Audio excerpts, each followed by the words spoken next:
It seems that, according to the British government, everything, including homelessness, is connected to Brexit.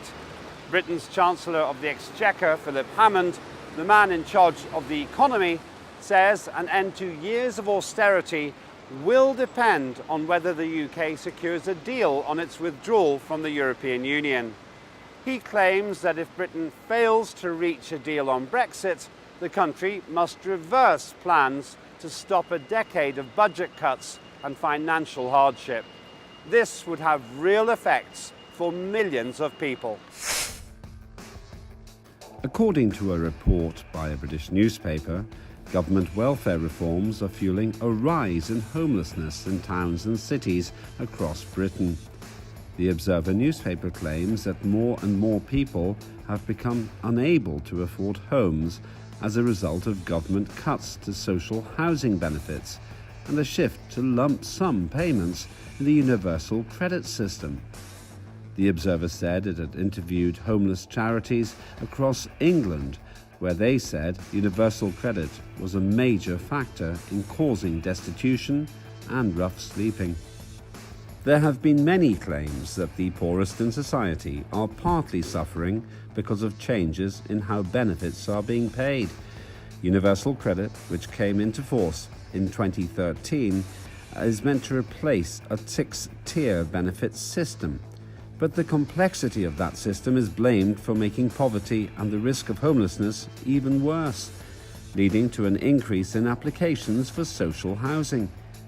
Universal credit has been accused by parliamentarians for increasing debt, rent arrears and food bank use across the UK. Are the new arrangements in relation to benefits payments causing increased debt and rent problems? And what is the solution to the challenge of homelessness in the UK? Simple questions with important answers. What is the public's opinion regarding the huge rise in homelessness? We asked them. Here's what they said.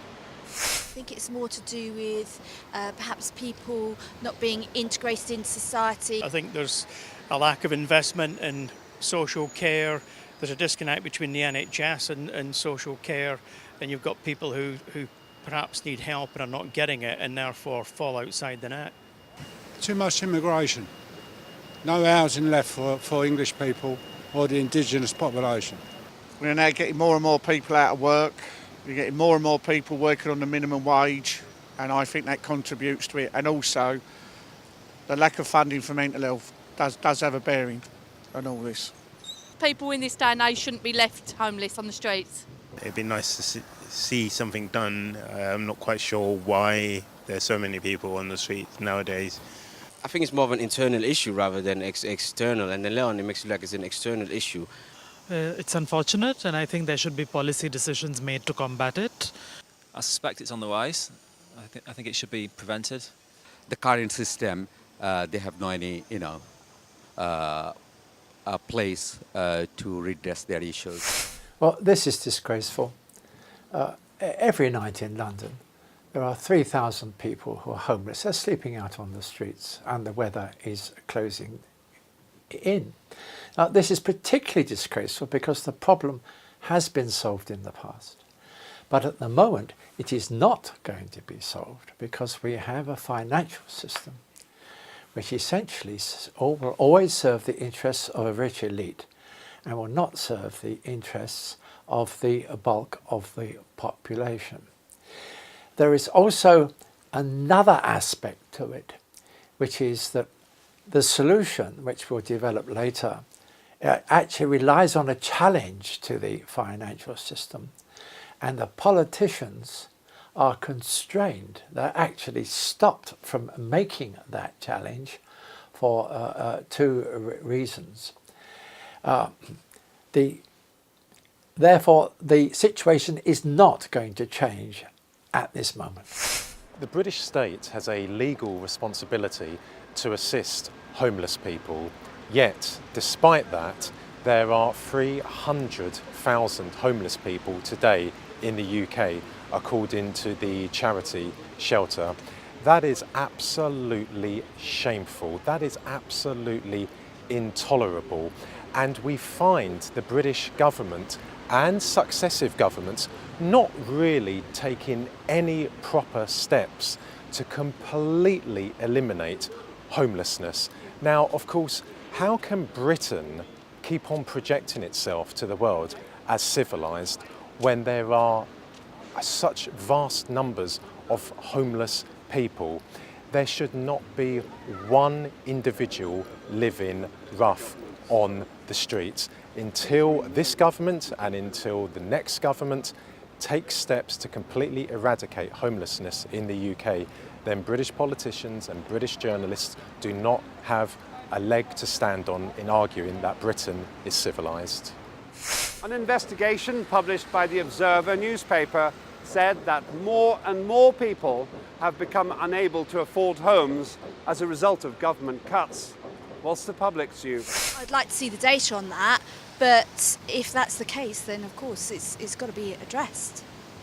For sure. And it's a linkage over a number of years where there's been underinvestment, and often NHS trusts and other bodies have been tasked with doing certain things but not provided the funding to carry it out. We give too much away to the EU. They steal from this country for the last 32 years, and thank God it's coming to an end. I don't think it's the cuts as such. I think the population's getting bigger and bigger. We haven't got the space, but the people that buy these spaces charge ridiculous amount of rent, and people just haven't got the money, so they end up being on the streets. I believe it is to do with government cuts. I think they spend it all on the wrong things. I think the government, if it is due to the government cuts, then government does need to look into it seriously and not just turn a blind eye or ignore all these things. Otherwise, the situation just gets worse. As well as you see a lot of government cuts happening, you see a lot of people getting back into work, you see a lot of people jumping on education, they're going back to college, they're going back to universities. So somehow that's good, you know. Yeah, I think there should be conscious governmental policy, like I said, to curb it and keep it in check and ensure that it doesn't rise over a period of time. And also I think it requires a citizens' initiative because it can't be left to the government alone, of course. I think that's concerning. Austerity making people, the situation that these people are ending up in NHS and other stuff. So it's affecting more, in home people than homeless people, for my opinion. This is exacerbating the situation. Welfare benefits are being cut, and particularly the housing allowance.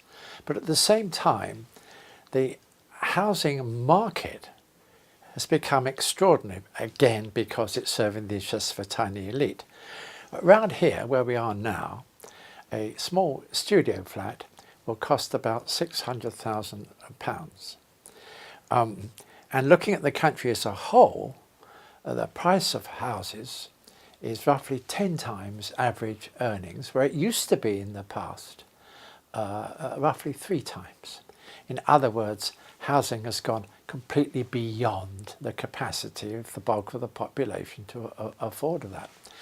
And if you go around here in the poorer blocks, and we're actually in one as this interview is being filmed, a 2-bedroom flat round here commands a monthly rate of about £1,200. That's £300 a week. Again, it's completely beyond the capacity of most people. First things first, homelessness in the UK was growing under Tony Blair and then his successor, Gordon Brown, and that has been clearly established. However, the rate of homelessness has increased dramatically since 2010. And of course, in 2010, we had the coalition government in which David Cameron was Prime Minister and Deputy Prime Minister was Nick Clegg. And the Conservative-led coalition government embarked on a programme of austerity measures, some of the fiercest, some of the most brutal austerity measures that Britain has ever known. And now, after 9 years or so of austerity measures, which are not coming to an end, we see nearly 300,000 people in the UK homeless. Now that figure really is a direct consequence of those austerity measures. So that is something that the government firstly has to recognise and secondly has to rectify. MPs have threatened that they will force the Chancellor, Philip Hammond, to rethink policies and provide new alternatives. What does the public hope to see in the future? I want to know what percentage are unfortunate and what percentage choose the life with the associated troubled life that brings. Mental health has now become, to coin a phrase, flavour of the month. But it'd be interesting to see the real investment that gets carried through, the real new money, the real way it's spent. At the end of the day, this country's been in austerity since I've been at work. As soon as they get in a bit of trouble, it's the working class people in this country that suffer for it. It's to pay people and what the unscrupulous bosses do. They open a warehouse up, get agency people in, pay them £8 an hour. That's the problem. Put more money into finding places for homeless to live. I couldn't really comment in a fair way about that, really, to be honest with you. I think it's just a catastrophic problem, all around the world. And I think obviously that needs to be dealt with again. It's unfortunate. I mean, most of them make promises, but they have a lot of they have promises to keep. They don't act on what they say. I think the policy should be evidence-based, and it's not clear the policies are evidence-based. That includes economic policy, that includes health policy, that includes policy linked to homelessness. If they're evidence-based, people on the left and the right can agree with the policies. They have money for others, but this is like basic human rights they're ignoring. They're not going to do it. And the two reasons why they're not going to do it is firstly there are two reasons why MPs don't show the courage to challenge the big issues, foreign policy and this one on the housing policy. If anyone queries the expansion of Israel into the lands of others, they immediately, which is an objection to Zionism, they're immediately accused of being anti-Semite. And if any MP actually questions the way the financial system operates, they are also accused of being anti-Semite, and their careers are in fact smashed. And even the most radical of the members of Parliament in the Labour Party are not prepared to query the financial system. At its essence, you must be prepared to openly say that by borrowing via the present financial system, you are incurring a cost of a new building roughly 2 or 3 times higher than it need to be.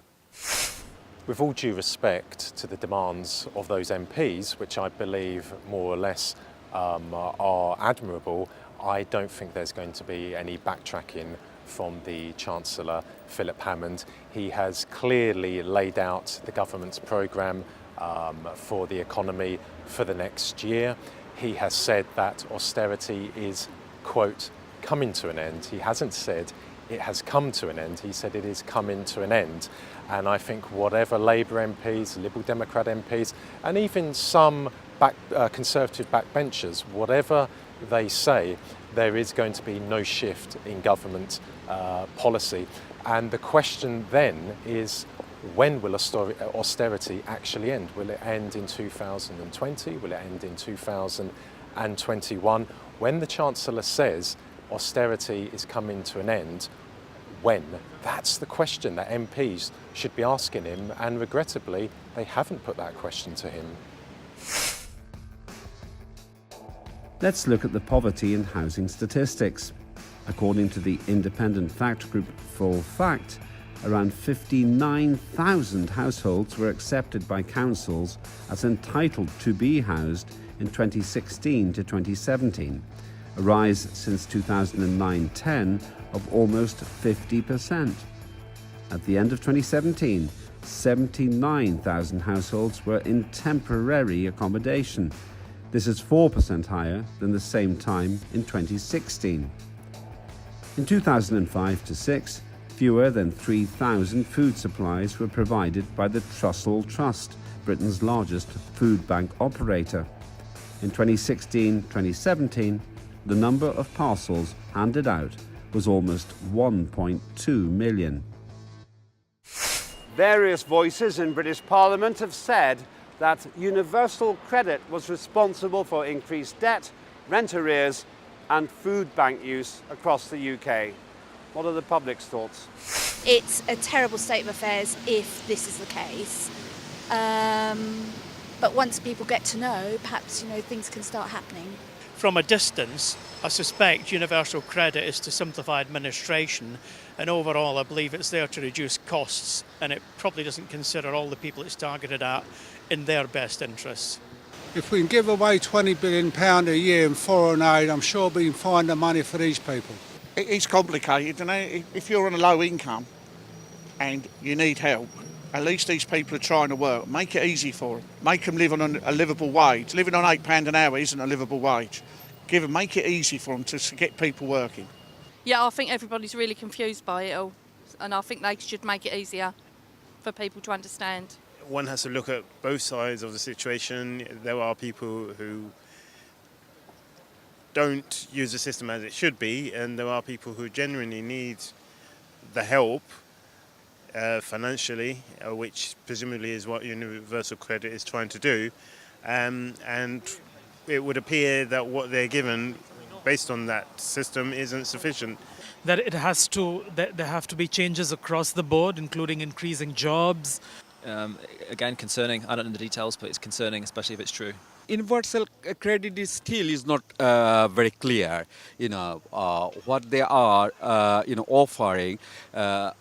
This is like every research and is coming out that is harming family, is harming putting people in debt. The administrative revision of the universal credit system has taken place incompetently, and at the same time the actual benefits have been cut.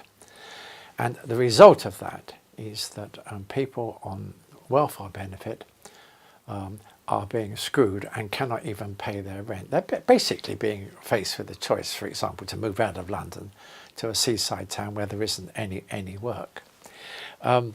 So it is an inept, incompetent administrative revision, plus lowering the rates. And in a situation where the supply of housing is only available to people from the outside. Round here, all these new flats that you can see are actually being bought as bolt holes, but very often for corrupt foreign owners who can pay these vast sums of money for the prices round here. But the combination of inept and incompetence and cutting the rates means that most people are now priced out of the housing market. I have spoken to a number of people who work for charities which exist to look after homeless people and to try and eradicate homelessness. And certainly what they have told me is that universal credit is not the sole reason for so many people being homeless in the UK, but it is a major factor. And I asked them if they could explain that. Now, what they said was this, is that universal credit is the product of the government's welfare reforms. In theory, it sounds fine, but in reality, what it often means is that people living in rented accommodation do not get their universal credit, do not receive their payments on time. Apparently, it can take weeks and weeks. And because of that, the landlord loses patience and says to them, if I do not receive the payment, the rent, tomorrow or the day after that, then you're out on the streets. Those people still do not receive their universal credit, their payments. So what happens? They end up on the streets. The landlord, putting it crudely, kicks them out. So it does seem that universal credit is a major factor, but regrettably the government has shown no sign, there's certainly no willingness on behalf of the government to re-look the situation regarding universal credit. So the fact that they're not going to reassess universal credit means there are going to be more and more people becoming homeless. We really need to listen to charities which exist to look after homeless people. They are the authorities, they are the ones on the front line, not ministers. What does the public think is the solution regarding the rise of homelessness in the UK? It's something's got to be done about it because it's getting worse. I think a combination of the factors there. It's a society-wide issue. The better funding for support in other areas. I don't know if house prices have got anything to do with it, and whether it's supply and demand or whether that pushes more people into rental, creates more financial pressure, which in turn has that knock-on effect where people then end up homeless. I don't know really. It's a big question. Get out the EU and all EU citizens sent back home. You've got to look at these people that are charging ridiculous amount of rent. More and more people are having their houses taken away. More and more people can't afford the rents, get affordable housing. If you're going to pump money into it, get the mental health issues sorted out as well. Put more money into affordable housing and give more money to mental health, which I think adds to the homelessness. From personal observation, I see a lot of people, immigrants, possibly due to, I am an immigrant myself, but possibly due to problems where they're coming from. I don't think people want to leave a country and come and sleep on the streets in another country on purpose. I think how they went hard on cutting the cuts and then everyone went to education and stuff. Immigration could be seen as one problem, and also the fact that there aren't enough jobs for the people. They're incommensurate. So more job creation, policy, a sort of policy change, a citizens' initiative. I'm hoping it can all come together in the right way to address this problem. I'm afraid I don't know, but I suspect that the evidence is probably out there on what to do. It's just a case of using that evidence. I think every council need to look after their every citizen, not abandon them capital or to throw them in big cities. There is a solution if only the MPs, and I'm here, even the Labour Party is not prepared to grasp it. It is simply this, and this is not a new solution. It's been used before and it can be easily used again. Money is actually created by pressing buttons. And then you can have an administrative charge and interest added. And if it's compound interest, the amount you borrow starts going up like this. But if the National Bank creates that money as again a loan, but without interest, with a tiny 1/4 or 0.5% administration charge, then that money can be used to fund the building of a vast amount of social housing. At the moment, it's all lies about social rents and affordable rents. It's not social housing, it's not being built, and the rents are not affordable. We need a major policy of social housing funded by interest-free loans from the National Bank. That policy, by the way, can be used in all sorts of other positive and inventive ways, but here it is the one solution for the housing crisis affecting the majority of the population. I believe that the duty of government is to ensure, first and foremost, the welfare of its people, and that means making sure that there is not one homeless person on the streets in towns and cities of Britain. And there is money. We all know that in 2010 there had to be substantial spending cuts. Everyone recognised that. However, you do not make blanket cuts, because blanket cuts will affect the most vulnerable in society, and that is what we are seeing. So it's a matter of priorities. The British government does have money. The evidence is that it has billions, tens of billions of pounds for the Trident programme. Now imagine if they devoted the tens of billions of pounds for the Trident programme to eradicating homelessness in Britain. They could do it within a very, very short period of time. But as I said, it's a matter of priorities. My priority would be to ensure no one lives on the streets, no one is homeless in Britain. But alas, the priorities of this government, and it has to be said, the previous Labour governments as well, their priorities were very, very different. There is money, and if Britain is going to call itself a civilised, humane country, then it needs to make sure that money goes to ensuring that every person in the UK has a roof over their head. After the economic crash in 2008, there was a measurable decline in the average standard of living in the United Kingdom. This affected the poorest the most. Despite this, the Chancellor's budget statement contained little hope for a significant improvement in the standard of living for those in greatest need in Britain. One charity called Thames Reach has claimed that universal credit, which came into force in 2013 and was meant to replace a 6-tier benefit system, has been the main reason for a third of its clients losing their homes and applying for social housing. It seems that, whatever the Chancellor says, for the least wealthy, austerity continues. Smooth words in Parliament are no substitute for hard cash in pockets. And as far as hundreds of thousands of British citizens facing poverty and homelessness are concerned, the money they so badly need just isn't there.